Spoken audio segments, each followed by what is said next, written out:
ማህበራዊ ሚዲያ ላይ እማማ ዝናሽ የሚባሉ ሴት አሉ። ታውቂያቸዋለሽ? አዎ ፌመስ ናቸው። በጣም ታዋቂ ናቸው። እኔም በጣም ነው የምወዳቸው። መጀመሪያ ያየሁት ቪዲዮአቸው እንትን ነው አልተማርክም የሚሉት አልተማርክ አንተ የማህበሩ ተላላኪ ነህ የሚሉት አለና የመጀመሪያ ቀን አይቻቸው በጣም አስቀውኝ ከዛ ወደድኳቸውና በሆነ አጋጣሚ ወደ እኔ ከመጣ አያዋለሁ፣ ቪዲዮአቸውን አያለሁ። መቼም የሚያግዛቸው የሚያገለግላቸው ዘካሪያስ የሚባል ልጅ ለሁሉም እናቶች ዘካሪያስን ይስጥ፣ እንደ ዘካሪያስ አይነት ልጅ ይስጥ ነው የምለው። እንዴት አይነት ጥሩ ሰው እንደሆነ አስገራሚ ነው። አሁን ይስቃሉ፣ ይጫወታሉ፣ ኮሚክ ናቸው። የሚያደርጉት ነገር ያስቃል። የአእምሯቸው ፍጥነት በጣም ነው የሚገርመው። አንድ ስም ከተጠራ ግን ችግር ይፈጠራል። ማን መሰለሽ ሲያስም አንቺን አሉ የምትባል ሴት አለች። እማማ ዝናሽን በጣም የምታናድዳቸው አንቺን አሉ የምትባል ሴት አለች። ለምንድን ነው የምታናድዳቸው መሰለሽ?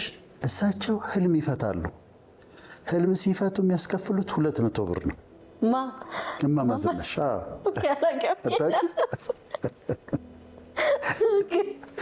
ህልም ይፈታሉ እና ክፍያ 200 ብር ነው። ይቺ አንቺን አሉ በ50 ብር ህልም ትፈታለች።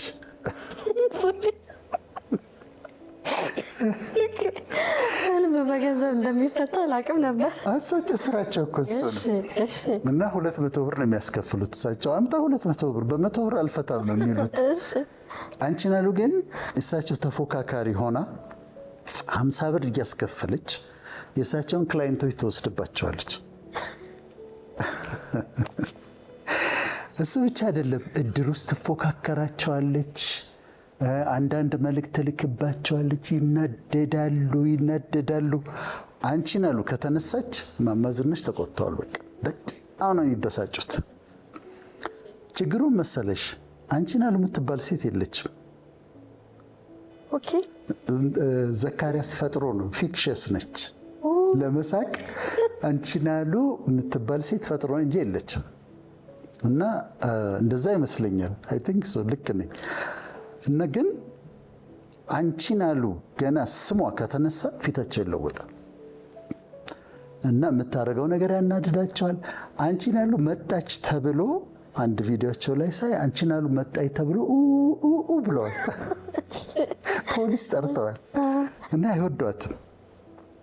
ያንን ሳይኔ ምን አሰብሳቸውን ኢንጆይ አይ ላቭ ሄር በጣም ነው የምወዳቸው። እሱ ለሱም ደግሞ በጣም አክብሮት አለኝ ለዘካሪያስ በጣም እና ግን ምን አሰብኩኝ መሰለሽ ፍቅር፣ እያንዳንዱ ሰው አብዛኛው ሰው የራሱ አንቺን አሉ አለው ወይም ደግሞ የአንቺን አሉ ሲንድሮም አለ። አንቺን አሉ ሲንድሮም አለ። አንቺን አሉ ሲንድሮም ነው ስታየው የሚያናድድሽ ሰውዬ ወይም ደግሞ ስራሽን የሚያበላሽብሽ ያለ ምክንያት የሚጠላሽ የሚነሳብሽ ጽሑፍ የሚጽፍብሽ ቪዲዮ የሚሰራብሽ ያንቺ አንቺን አሉ ነው። እና ብዙዎቻችን አንቺን አሉ አለን ወይም አንተን አሉ አለን። ይሄ ስማቸው የሆኑ ሰዎችን ይቅርታ ጠይቃለሁ፣ ያው እዛ ጋር ስለተነሳ ነው። እና ግን እነዚህ ሰዎች አንደኛ ለምሳሌ አሁን አንቺን አሉ የለችም ከተባለ የምትባል ሴት የለችም ከተባለ የማያስጨንቅ ነገር ነው ማለት ነው። የለችም ጭራሽ። ወይም ደግሞ አለች አንቺን አሉ ግን ባንቺ ህይወት ላይ ምንም አቅም የላትም፣ ምንም አታመጣም። ቪዲዮ ይስራ፣ ጽሁፍ ይጻፍ፣ ዘመቻ ያስነሳ፣ በእኔ ህይወት ላይ ለውጥ አያመጣም። በየመስሪያ ቤቱ አንቺን አሉ አለች። ያንዳንዱ ሰው አብዛኛው ሰው የራሱ አንቺን አሉ አለች። የሚያስጨንቃት እንድትበሳጭ የሚያረግ እንድትናደድ የሚያረግ ስራዋን የሚያበላሽባት አንቺን አሉ አለች። ግን ያን ያህል ኢምፖርታንት አይደለችም። አንቺን አሉ በህይወትሽ ያን ያህል ቦታ የምትሰጫት አይደለም። ስለዚህ ምንድነው የሚያበሳጨን? ቆም ብለን መጠየቅ ያለብን ምንድነው? ብስጭት የሚያረገን የሚያናድደን ነገር ምንድነው ብለን መጠየቅ አለብን። ኢምፖርታንት ነው ወይ? ያን ያህል ቦታ ልንሰጠው የሚገባ ነው ወይ? ወይስ አንቺን አሉ ነች እያስጨነቀችን ያለችው? እኔ አሁን ለራሴ ቴራፒ አዘጋጅቻለሁ። ያለ ምክንያት የሚነሱብኝ ሰዎች ሳይ ማይንዴ ውስጥ አንቺን አሉ እላለሁ። አንቺን አሉ መጣች እላለሁ። ከዛ ስቅ ያልፈዋለሁ። ምክንያቱም በቃ ምንም አያረጉኝማ። እነዚህ ሰዎች እኮ ላለፈው 20 ምናምን ዓመት ስለኔ ሲያወሩ የኖሩ ሰዎች አሉ። ምንም አላረጉኝም፣ ወደፊትም ምንም አያረጉኝም። ሁል ጊዜ ይኖራል እንደዛ አይነት ነገር። ግን በእነሱ ቁጭ ብለሽ መበሳጨት፣ ማዘን፣ ኤነርጂሽን መጨረስ የለብሽም። አንቺን አሉነች አንቺን አሉን አልፈሽ መሄድ